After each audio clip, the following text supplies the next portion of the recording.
Welcome everyone, my name is Jacob. Thank you for joining me. This is Hunt Detail, and last week, Montana and New Mexico released their big game draw results.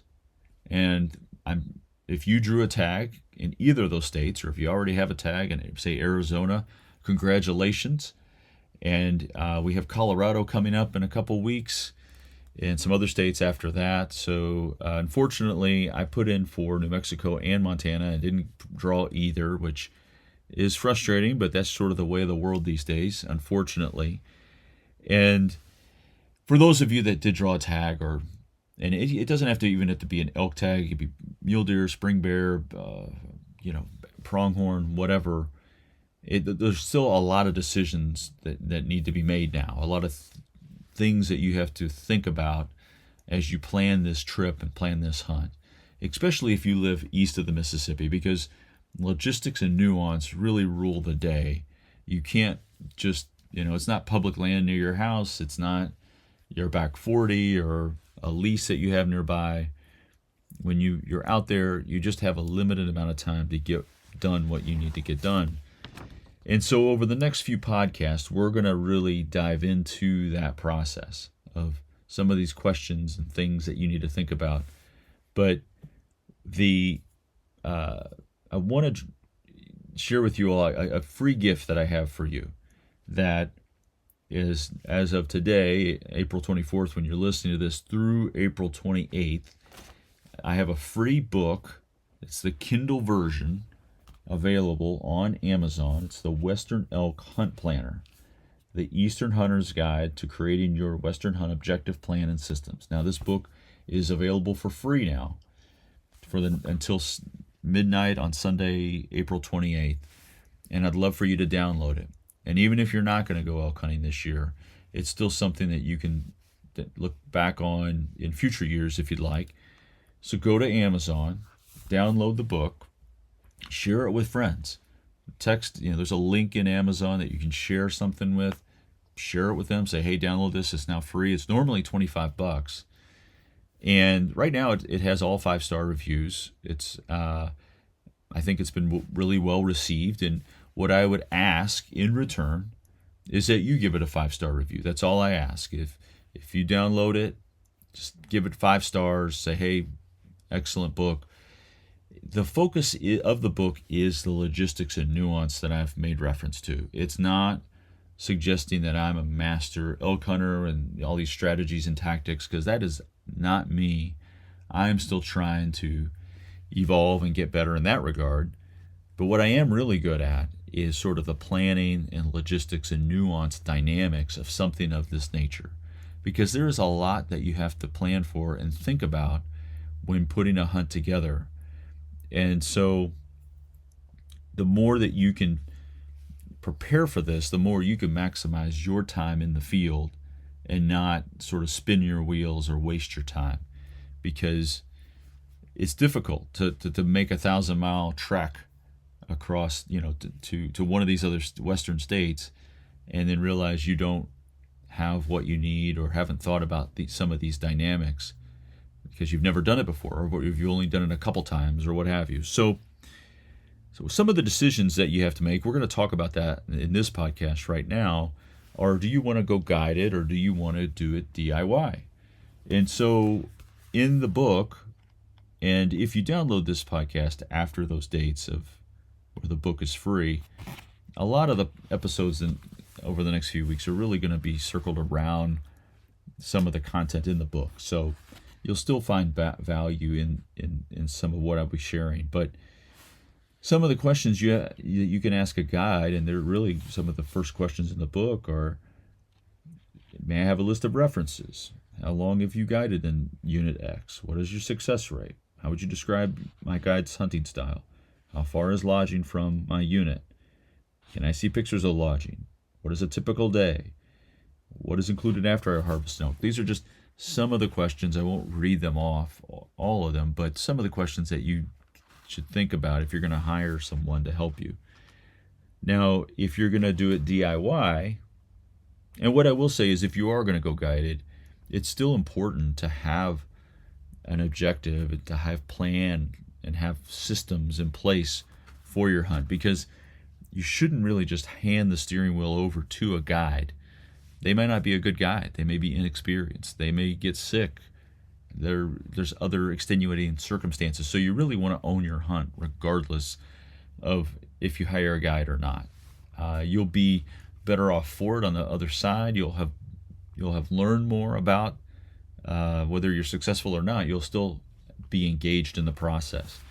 But if you're planning on going DIY, you need to ask yourself some questions about, do I want this to be not a glamping trip, but maybe more of a camping trip where we have a main camp near the trucks, we have steaks, beer, whatever, and we're just sort of doing that? Or are we doing this more bivvy style, hiking back miles and miles?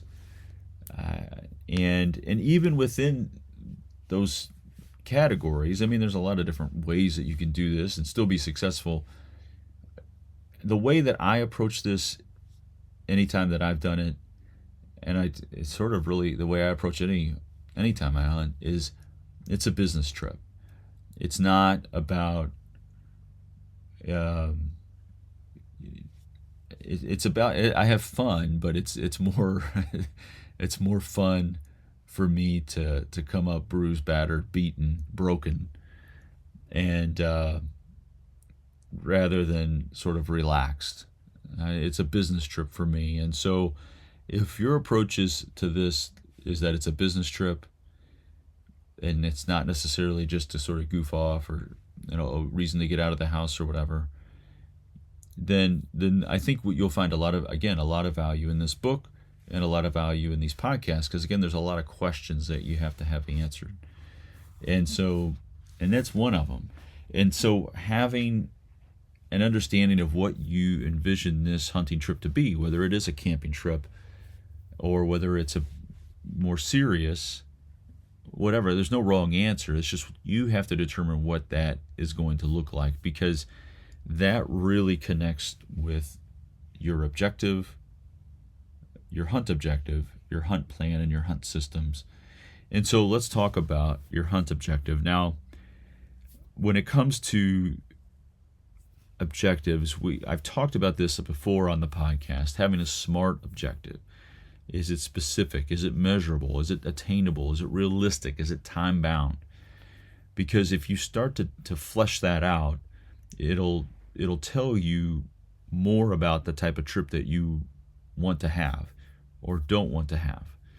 And so I want to shoot a branch antlered bull, or any legal bull, a satellite bull, 6-point bull at somewhere under 35 yards with my bow.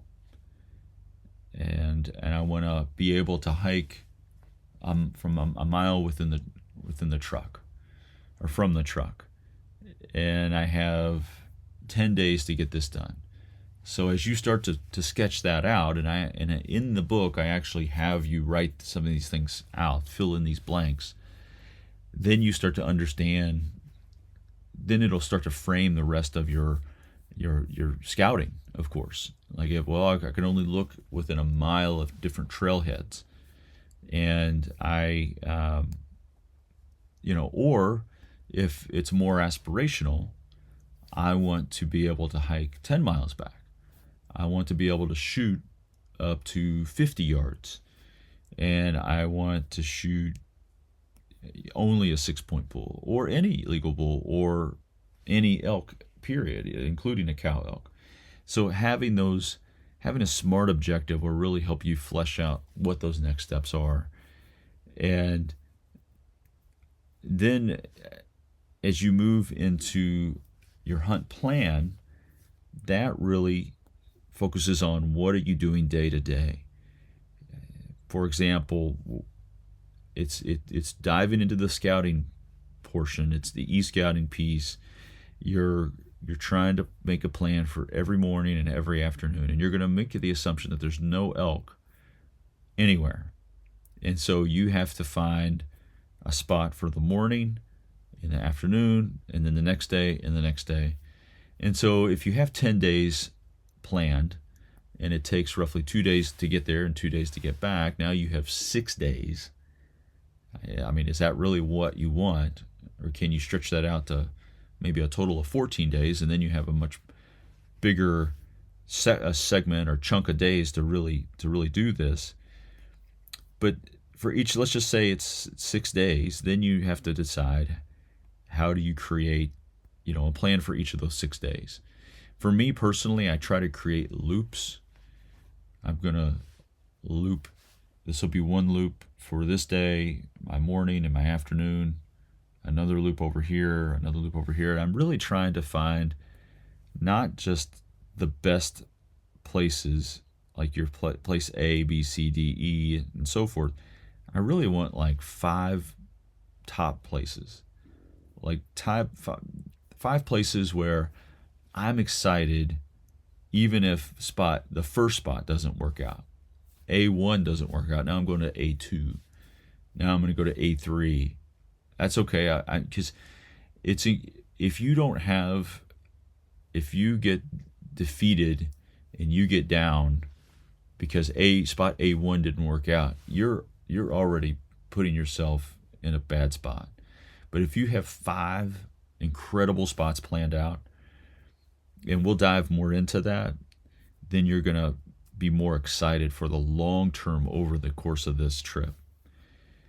So we talked about objectives, we talked about plans, and now we talk about systems, and this is all very high level. We'll dive more into this in subsequent podcasts, but systems are like your water, your calling, your food and your calories per day, how you set up for bears in terms of putting your food and where you're going to camp, and keep all that stuff up in a tree and downwind and all of that. And these are some of the things when it comes to systems. And you're not going to have time to figure it out there. You're not going to have Wi-Fi or cell service. In many ways, you need to have a mobile emergency room in case you or someone gets hurt. You need to have a mobile bow shop in case you do something to your bow or to your rifle or whatever. You need to have a mobile car repair, because if you blow a tire or have something go wrong with your car that's somewhat fixable, then you want to be able to do that. You don't want to drive an hour and a half into town and wait 2 days to get a vehicle fixed, because you don't have that kind of time. You want to have everything good at home. You want to have everything good at work, because if you're distracted in those areas, you will not be very focused. And you want to have a detailed plan, like I mentioned, but you also want to have flexibility to pivot, because when you get there, the trailhead's loaded with people, or a road is closed that you didn't think would be closed. There's a lot that could go wrong, and you want to be able to pivot. And then, as I mentioned, you want to be excited about that pivot. You want to have multiple plans that you're like, oh, that's not a big deal. I was actually wanting to go over this area over here. Oh, well, that road's close. Well, now I got A3, and then I got A4. So you want to have a detailed plan, but you want to be able to pivot. And then, the other piece is that if you've not hunted Western big game, and again, we're going to focus on elk here, but it could apply to other things. How different is the terrain? How different is the calling? How is different is their general movement during the course of the day, from bed to feed and feed to bed and water and all that. And you do have to think about, where is water in relation to some of these areas that you're looking at? How do thermals impact your hunting style? What about other hunting pressure? Where might that come from? Am I going to be hunting in grizzly bear country? If so, those are some things that you need to think about in terms of having a weapon and bear spray. I carry both. You also want to think about your bow setup, and we talked a little bit about that as it relates to your objective. And so with with those things in mind, it's also like how different is hunting elk per se versus whitetails or turkey or whatever that you're used to hunting, and how does that impact the rest of the rest of your hunt plan and some of the things that we just talked about. And then at the end, you also have to think about after the shot, how are you going to pack it out? Are you going to have someone help you pack it out? And what's in your kill kit? And if you're going to have somebody help pack you out, you need to talk to somebody to have them on hold, ready for that pack out. And again, that goes all back to some of your e-scouting and really honing in on where you're going to hunt. Because if you don't know where you're going to hunt within, say, the state of Montana and all the general units that they have, then you're going to have to narrow that down first before you start reaching out to someone that can help you pack out your elk.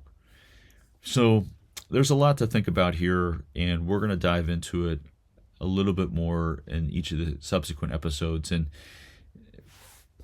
it may get a little bit wordy or nuanced or detailed, but hopefully this will be of help as you sort of dive down this rabbit hole. But again, go download the book, share it with some friends, give it a 5-star review. Greatly appreciate that. And then next week we'll dive down into this a little bit more, a little bit more about e-scouting, I believe. So thank you all for listening. Best of luck this season. And of course, congratulations again if you drew an elk tag. All the best.